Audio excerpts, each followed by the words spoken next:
తడిసిపోతాం వర్షం వచ్చేస్తుంది.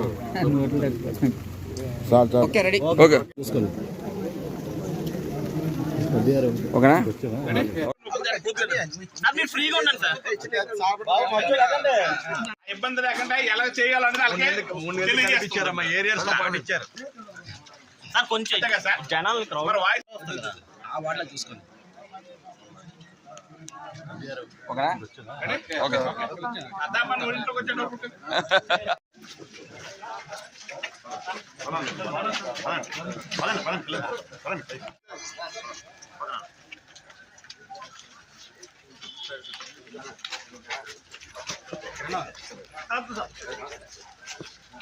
చాలా హ్యాపీ.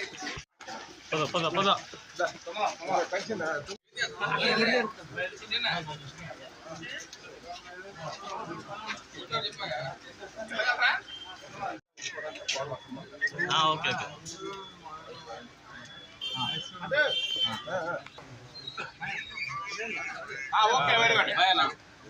తెలుగుదేశం, జనసేన, బీజేపీ ఆ రోజు ఎలక్షన్ వాగ్దానంలో మేనిఫెస్టోలో పెట్టినటువంటి వాగ్దానాలు ఉన్నాయో అందులో మొట్టమొదటిగా అధికారంకి వచ్చిన తర్వాత సుమారు 1000 రూపాయలు ఒకేసారి పెంచుతాం, 3000 నుంచి 4000 పెన్షన్ చేస్తామని చెప్పి ఏదైతే మేము మేనిఫెస్టోలో పెట్టామో అది అమల్లో భాగంగా ఈరోజు 4000 చేస్తూ పెన్షన్ పంచుతున్నామండి. దాంతోపాటు ఏరియర్స్ అంటే మేము April 1 నుంచే పెంచుతామని కూడా చెప్పడం జరిగింది.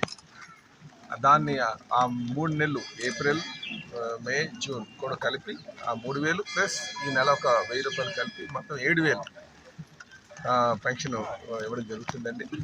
ఇంకా మేము ఏ ఇంటికి వెళ్ళినా సరే అక్కడ వృద్ధులు చాలా ఆనందంగా తీసుకుంటున్నారు. అలాగే గత ప్రభుత్వం చూసుకుంటే 1000 రూపాయలు పెంచుతానని చెప్పి 5 సంవత్సరాల పాటు 250 రూపాయలు చెప్పి పెంచుకొచ్చింది.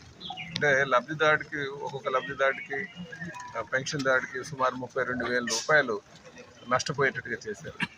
కానీ అది ప్రజలందరూ కూడా గమనించాలని చెప్పి ఈ సందర్భంగా తెలియజేస్తుంది. ఈ సందర్భంగా నేను తెలుగుదేశం పార్టీ జాతీయ అధ్యక్షులు అలాగే ముఖ్యమంత్రి గారికి నేను ప్రత్యేకంగా ధన్యవాదాలు తెలియజేసుకుంటున్నాను. అలాగే ఉమ్మడి కుటుంబంలో ఉన్నటువంటి పెద్దలందరికీ కూడా నేను పేరు పేరున ధన్యవాదాలు తెలియజేసుకుంటున్నాను.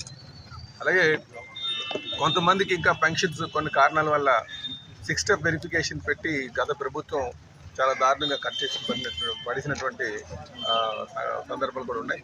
వారు కూడా రాబోయే రోజుల్లో తగు న్యాయం చేపిస్తామని చెప్పేసి ఈ సందర్భంగా తెలియజేస్తూ ఈరోజు మేము 67 వార్డులో కార్పొరేటర్ పల్లా శ్రీని గారు అందులో వారి ఆధ్వర్యంలో చేస్తున్నాం. అలాగే ఇందులో జెడ్సీ గారు, సన్యాసి నాయుడు గారు, అడిషనల్ కమిషనర్ గారు కూడా పాల్గొనడం జరిగింది. వాళ్ళతో పాటు ఈరోజు మా జనసేన గాజువాక ఇన్ఛార్జ్ అయినటువంటి కోంతాతారా గారు, బీజేపీ నాయకులు ఇన్ఛార్జ్ అయినటువంటి కేఎన్ఆర్ గారు, సీనియర్ నాయకులు పోలిట్ బ్యూరో సభ్యులు నరసరప్పారావు గారు, మా సీనియర్ నాయకులు గంధం వెంకట్రావు. అలాగే ఈరోజు ఒక చాలా ఆనందంగా సంతోషంగా జరుగుతుంది. ఈరోజు రాష్ట్ర వ్యాప్తంగా 65,31,000 పెన్షన్స్ ఇవ్వడం జరుగుతుందండి. కనుక ఇది ఖచ్చితంగా ఫస్ట్ తారీఖుకే ఏదైతే 6 గంటల నుంచే పంచుతామన్నామో ఆ విధంగానే చేస్తున్నాం. ఇదే ఈ 5 సంవత్సరాలు కూడా కంటిన్యూ చేస్తామని చెప్పి తెలియజేస్తున్నాం. ఇంకాను ఈ రాష్ట్రంలో ఏదైతే హామీలు, ఎలక్షన్ హామీలు ఉన్నాయో ఈ రాష్ట్రంలో అన్ని కూడా అమలు చేస్తామని కూడా ఈ సందర్భంగా తెలియజేస్తున్నాం.